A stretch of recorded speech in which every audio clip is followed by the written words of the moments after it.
Party के पास BP jacket, आधुनिक gears आदि का होना अनिवार्य है। यह मनमर्जी की चीज़ नहीं है और यह नेतृत्व कर रहे लोगों की ही नहीं, हर सदस्य की व्यक्तिगत जिम्मेदारी भी है।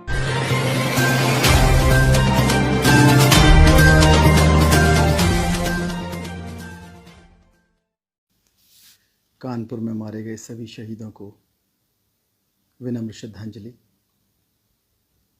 ऐसा अनेकों बार हुआ है जब प्रभावशाली अपराधियों, माफियाओं और अवतारी बाबाओं के द्वारा कानून को चुनौती देकर पुलिस पर हमला बोला गया। तथाकथित बाबा रामपाल की गिरफ्तारी के लिए स्वयं प्रदेश के पुलिस महानिदेशक को आना पड़ा। तथाकथित बाबा राम रहीम की गिरफ्तारी के प्रयास में 12 करोड़ की संपत्ति नष्ट हुई और 38 व्यक्तियों की जान गई। जवाहर बाग कांड मथुरा में पुलिस अधीक्षक नगर श्री मुकुल द्विवेदी और एक अन्य थाना प्रभारी की जान गई थी। कानपुर में पुलिस जनों की जान गई। ये सब ऐसे कांड हैं जिन्हें मात्र श्रद्धांजलि देकर संतुष्ट होना गैर जिम्मेदारी होगा। इन सब घटनाओं से सबक लेना आवश्यक है। कुछ बिंदुओं पर यदि ध्यान नहीं दिया गया तो बहुत हानि होगी। इतनी बड़ी घटना के जिम्मेदार लोग पूरी तरह से शक्ति के विभिन्न गलियारों में अपने संपर्कों का आनंद उठाते हैं। उन्हें विश्वास है कि उनका कुछ बिगड़ नहीं सकता और यह आपराधिक विजय उनकी एक्सटॉर्शन क्षमता, चमत्कारिकता को और ग्लोरीफाई करेगी, जिससे समर्थकों में उनका आकर्षण बढ़ेगा। कहीं परिवार, कहीं धर्म, कहीं जाति, कहीं प्रतिनिधि, कहीं अधिकारीगण का भ्रष्टाचारी संपर्क ऐसे अपराधियों का ग्लोरिफिकेशन करके, उन्हें हीरोफाई करके, उन्हें हीरो बनाकर उनके कार्यों का मूक समर्थन करते हैं। लगातार कुछ खास जगहों पर स्थानांतरण और पोस्टिंग पाने का स्वार्थ अधिकारी, माफिया, नेता कॉकस को और मजबूत करता है, जबकि आम जनता में कानून के शासन में विश्वास में गिरावट आती है।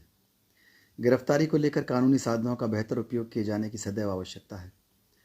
अपराधी की हैसियत के अनुसार यदि उस परिणाम घोषित हो जाता है तो अपराधी अपने दूधिया, कुक, परिवारीजन, ड्राइवर, गार्ड, मित्र सब पर शक करने लगता है और उसे सबसे सुरक्षित स्थान जेल ही लगता है। यदि राम रहीम पर 25 लाख या 50 लाख इनाम घोषित होता तो 38 लोग न मारे जाते। यदि जवाहर बाग मथुरा के मुख्य अपराधियों पर 5 या 10 लाख इनाम घोषित होता तो पुलिस के 2 अधिकारियों का जीवन बच जाता। उनकी सारी सप्लाई काट कर उन्हें मजबूर किया जा सकता था अपराधियों को कि वे कानून के सामने घुटने टेकते। छोटे छोटे मामलों में 2-4 हज़ार का इनाम पुलिस एक्शन पर होने वाले सरकारी और गैर सरकारी खर्चे पर ही नहीं, बहुत हद तक मानवाधिकार का उल्लंघन भी कम करेगा। आखिर अपराधी की हैसियत का 1 से 5% तक इनाम क्यों घोषित नहीं हो सकता? हो सकता है अगर हम चाहें तो, जबकि मुआवजे देने में 50 गुना से ज़्यादा व्यय होता है और पुलिस का मनोबल अलग से कम होता है, जो वापस लाना बहुत मुश्किल होता है। अभिसूचना एकत्रण में नई तकनीकों का इस्तेमाल किया जाना चाहिए। अधिक निवेश की आवश्यकता है।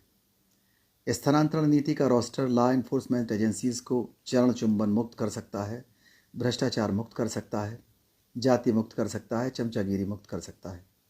नारे, श्लोक, कविताओं, कहानियों, शेरों, नाम परिवर्तन, सांस्कृतिक अपीलों के साथ साथ नई टेक्नोलॉजी, अंतर्राष्ट्रीय मानकों का प्रशिक्षण अत्यंत आवश्यक है।